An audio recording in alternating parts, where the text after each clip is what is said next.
I posted on Instagram last night. I don't know how many of you have read the Shatter Me books, but I feel like the people that ship Juliet and Warner are the same people that ship Zuko and Katara. And I'll just leave it at that. If the audio on this video sounds bad, it's because I'm still using crappy technology and also because I'm sick. So, to start this video with a disclaimer, I don't really know how this book was perceived back in 2016, and I'm even more unsure of how it is perceived nowadays. It did come out in 2016, right?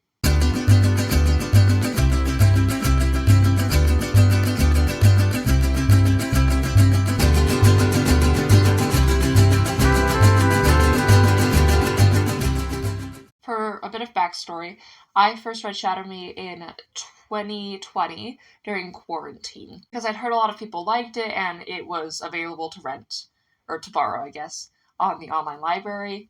And I had a lot of mixed feelings. I left the book kind of like, oh, that wasn't quite what I expected it to be, but I couldn't quite name what was wrong. And then my roommate and I were talking. We both read it when we were younger, and we were like, oh, we should reread it as like a little book club while we're on Christmas break. I went and read and reread it, and I still don't like it.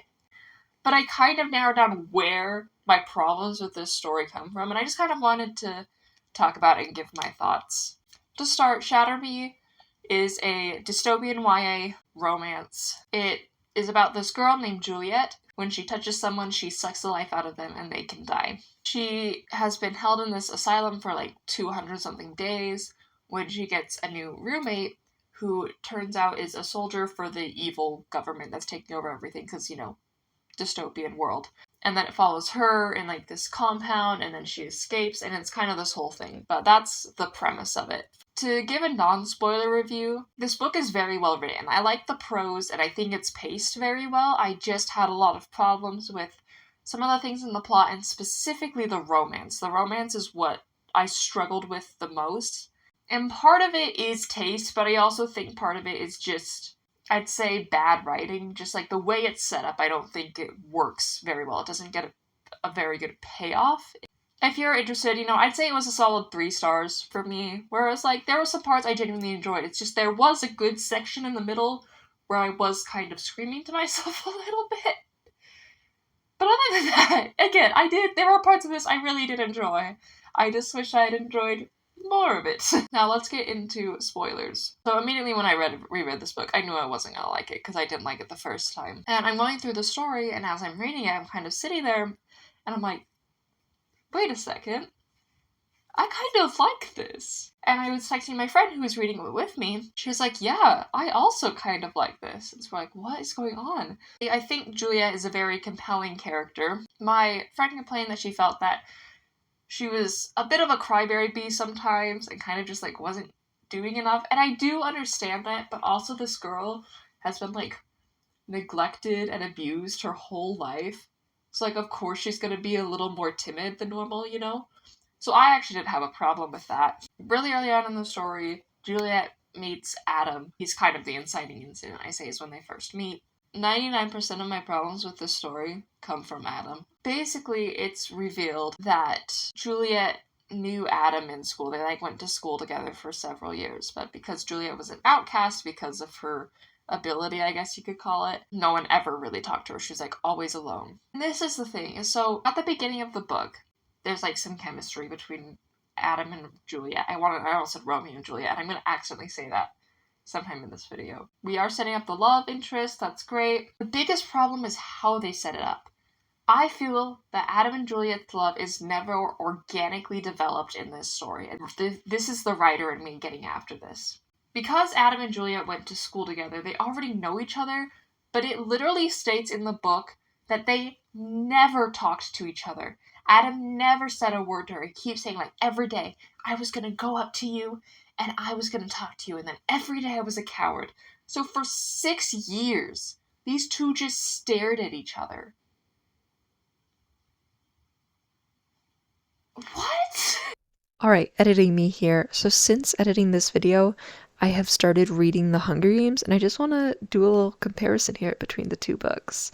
And I know it's not a fair comparison because they're about different things, and Shatter Me is more heavily a romance than Hunger Games is, but anyway, I saw some common threads, so we're going to talk about it. Hunger Games also kind of does this thing of like, oh, Katniss and Peeta have kind of been staring at each other in school for many years after the whole bread incident. It's just done so much better than Shatter Me. It kind of says in the Hunger Games, like, oh, I would see Peeta kind of glancing at me and staring at me sometimes in the halls, but I don't really know much about him other than these few details.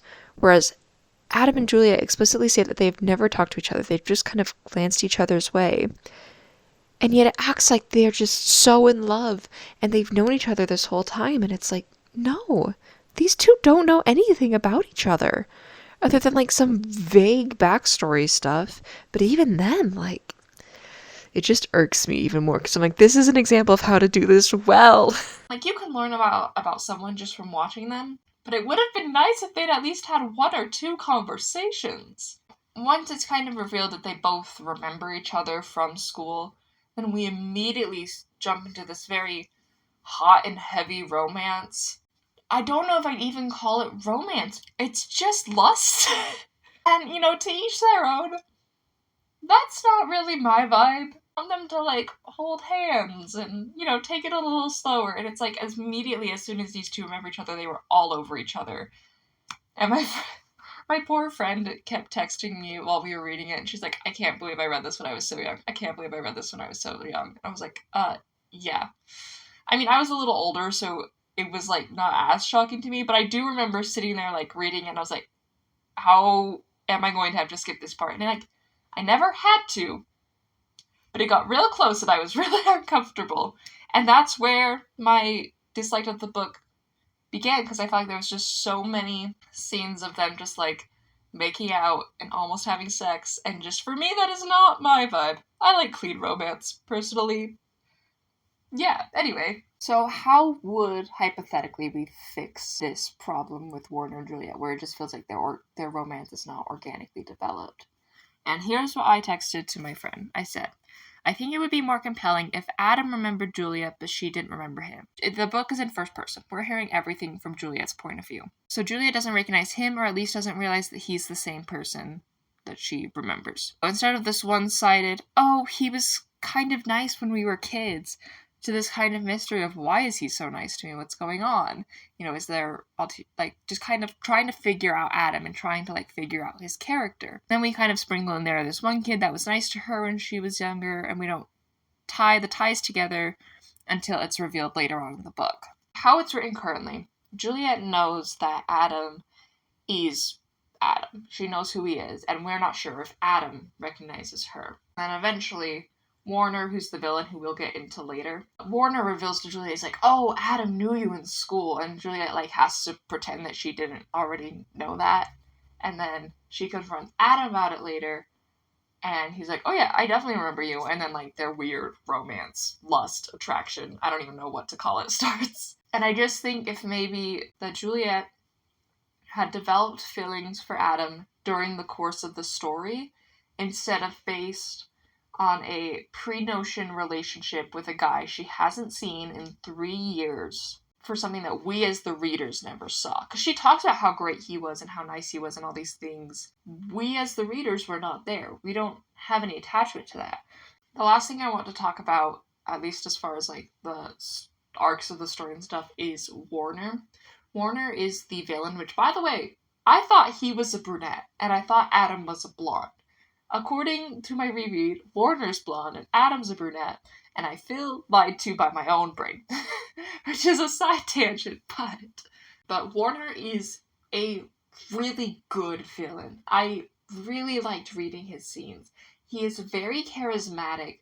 He's down this path, and he cannot see anyone else's perspective, and he thinks everyone, including Juliet, is like him or will become like him. And he is so fascinating and interesting, and I think he's done really, really well. And the only problem I have with it is that I have read ahead to other parts of the series, and I know that eventually Warner becomes a love interest, and that really bothers me. Because I don't like Adam as a love interest, but it's not because Adam's a bad guy, it's just because of the way the romance was developed. Warner, however, is a very bad guy. He makes Juliet almost kill someone. He kills someone in front of Juliet, and he makes Juliet torture a child. Again, this makes him a really compelling villain.